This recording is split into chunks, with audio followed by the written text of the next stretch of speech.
I'm Dr. V. Saravanan from PG and Research Department of Physics in GM College. Today I'm going to teach you something about the basics of a laser. So laser is an acronym and it stands for light amplification by stimulated emission of radiation. It was first discovered by Theodore Harold Maiman. He was an American engineer and physicist, and it was discovered in the year 1960. So we know the basic structure of all the materials is an atom. Okay? So atom consists of a nucleus and the electrons are revolving around the nucleus. So the innermost electron is in the very stable state and we call it as the ground state. And the outermost electrons are in an unstable state, or we can say they are in an excited state. So electrons in revolving in different orbitals, they have different energy levels. Okay? And the innermost electron, we call it, we can say it is in the ground state. And the electrons in the outer states, they are in the excited states. So once we give energy to the innermost electron, they will move to the outer orbital, absorbing the energy. And the electrons in the outer orbital, they move to the inner orbital after their lifetime. And when they come back to the inner orbital, they will give out the energy in the form of heat or light. So in the year 1917, Albert Einstein demonstrated that when light interacts with matter, three processes will take place. One is absorption, the second is spontaneous emission, and the third is stimulated emission. So we'll see one by one. So in the case of absorption, initially the atom is in the ground state. Once the incoming light is absorbed by the atom, it goes to the excited state. And this is called absorption. And in the case of spontaneous emission, the atom is in the excited state. And after its lifetime, the atom comes to the ground state. When it comes to the ground state, it will give out the energy in the form of light. And in the case of stimulated emission, the atom is in the excited state and the incoming photon, it interacts with the atom and it excites the atom to come to the ground state. So when the atom comes to the ground state, it will also give out the energy. So as a result, we will get two photons, and these two photons are in phase, or we can say they are coherent, and they move in the same direction. Whereas in the case of spontaneous emission, the photon that is coming out, they will move in different directions. So this is the major difference between spontaneous and stimulated emission.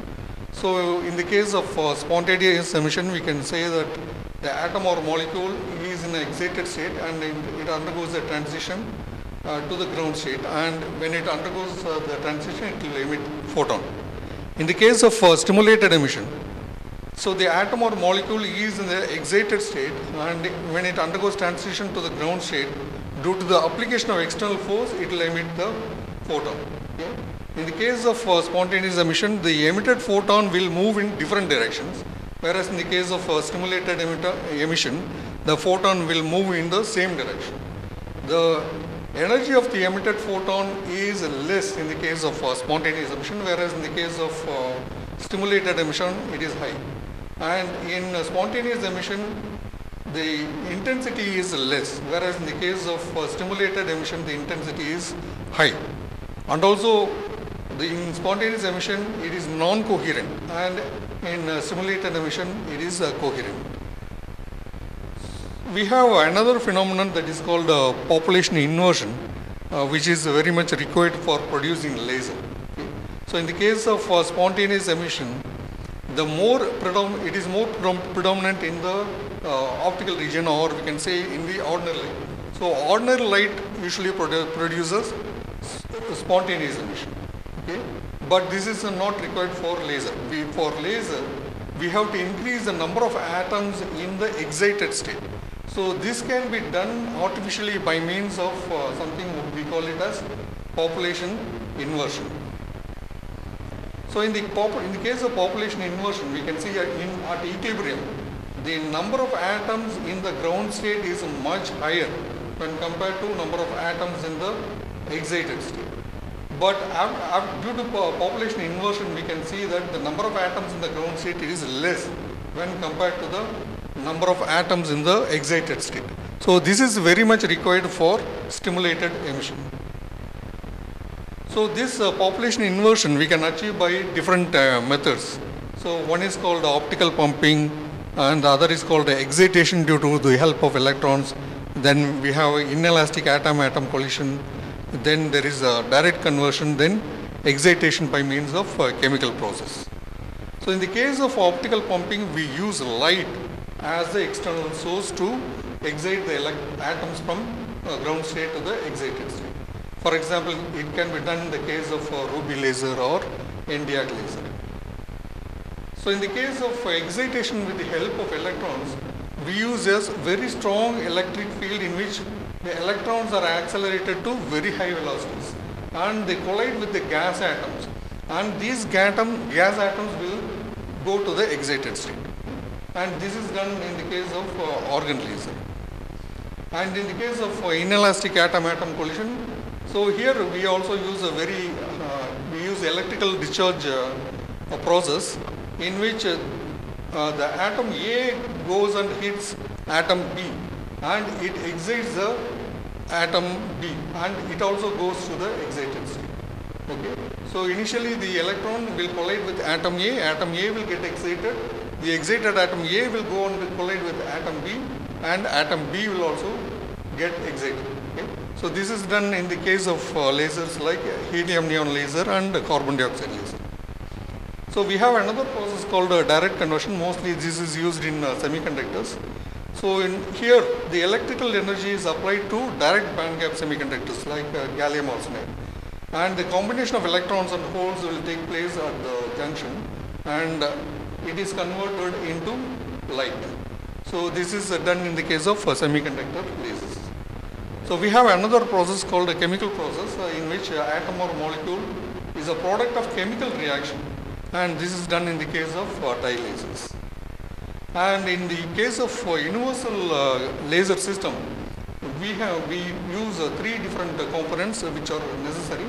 One is called the active medium, and the second is called the pumping source, and the third is the optical resonator.